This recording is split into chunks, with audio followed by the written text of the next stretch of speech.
सभी दोस्तों को नमस्कार। दोस्तों, आज फिर आप सभी के बीच में अपनी एक नई रचना के साथ उपस्थित हुआ हूँ। जैसा कि आजकल आपने देखा होगा कि सभी के सभी गांव आधुनिकता की दौड़ में दौड़े हैं और सभी गांवों का शहरीकरण हो रहा है। इसी भाव से ओतप्रोत मेरी आज की रचना। मैंने इस रचना में वैसे अपने गांव को इंगित किया है, परंतु आप देखेंगे कि जो कुछ इस रचना में वर्णित है वो सभी कुछ आपके गांवों में भी घट रहा होगा। तो लीजिए, आप सभी के बीच में आज की रचना, मेरा गांव कल और आज। मेरा गांव कल और आज। आम बरगद के वृक्ष नहीं मेरे गांव में, बीचों बीच वयोवृद्ध पीपल एक खड़ा है। समेटे बैठा है अनगिनत किस्से कहानियां, न जाने कितनी सदियों वक्त की थपेड़ों से लड़ा है। झड़ जाती है, सड़ जाती है शाखाएं उसकी, पर न देखा कि कभी वो आंसू बहाता है। शीतल मंद सुगंधित हवा प्रसारित कर नित नई जिजीविषा का रंग वो बहाता है। ठीक इसके नीचे एक विशालकाय देव विजेश्वर का भव्य मंदिर बना है। चारों ओर से ढका बैठा गुम्बद इसका ऐसे मानो सुरक्षा दृष्टि का एक कवच घना है। चारों ओर कभी लहलाती थी फसलें, देख हरियाली हरियाली सी छा जाया करती थी। बरसात में जब खूब बरसते थे बादल, औरतें धान रोपती मंगल गीत गाया करती थी। मौसम सर्दी का बड़ा अपनापन लेकर आता था। कच्ची छत पे धूप सेकने गांव पूरा जुट जाता था।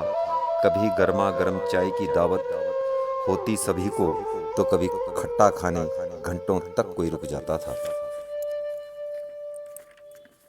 फिर बातों का ऐसा कारवां जुड़ता जो सांझ ढले तक ना सिमट पाता था। कितना सुखद करण प्रिय होता था वो स्वर मंडल, जब गौशाला में झुंड गायों का रंभाता था। सब बेबाक निशंक निडर जीवन जीते थे, बस संतोष ही जीवन का अमूल्य धन था। सब एक दूजे के सुख दुख के हमजोली थे, एक ही चेहरा लिए जीते, काला ना किसी का मन था। बच्चों का झुंड पीपल दादा की छांव तले, रस्सा कस्सी कंचे पंजगटड़े खेल उधम मचाते। कभी पिट्ठू का पिट्ठू मारते, हाथापाई पर उतर आते। कभी कड़क को पकड़म पकड़ाई, कभी दूल्हे दूल्हे की बारात सजाते। बड़े गजब की कशिश थी रिश्तों में, सबका सब काम हाथों हाथ हो जाता था। कभी खत्म हुआ नमक मिर्च मसाला रसोई में, तो बेझिझक झट दूजे की रसोई से उधार आ जाता था। उधार भी ऐसा जिसका ना कोई भई खाता था। हाथ अंगुल चम्मच कटोरी के ही तब तराजू थे। अपने पराये का ना भेद किसी मन में पलता था। सब एक दूजे के अपने, सब एक दूजे के कंधे बाजू थे। कभी एक लोटा छाछ मांगने पर यहाँ एक पाँव मक्खन साथ उपहार मिलता था। अब एक पाँव दूध दही बाजार से आता है, कभी दूध दही का झरना यहाँ गिरता था। धीरे धीरे वक्त करवट लेता चला गया। बूढ़ा पीपल बैठा सबका बन रहा गवाह था। टीवी मोबाइल ने तैयार की ये गहरी खाई, किसी को कानों कान ना खबर हुई कैसे सब हुआ सवाह था। लहलहाते खेत सब बंजर हुए, सीमाओं में बंधने लगा सब भाईचारा था। पता नहीं ये असर था आधुनिक पढ़ाई का, या अपराध कोई ऐसा जो देव आराध्य को न गवारा था। जो मसले पहले देवपूज से हल होते थे, अब बात बात में होती कोर्ट कचहरी की। सब अपने चूल्हे चौके दहलीज तक सीमित हुए, अब गांव नकल लगा है करने विकसित शहरी की।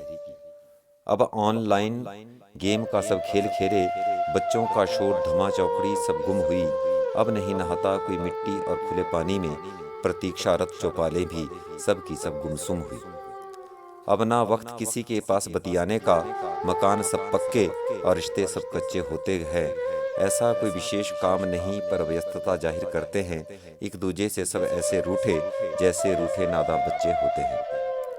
अब छोटे बड़े किसी उत्सव पे कभी यहाँ पहले सी ना रौनक कभी जम पाती है। छूट जाए कभी भी एपिसोड किसी सीरियल का, तो रफ्तार जिंदगी और सांस की थम जाती है।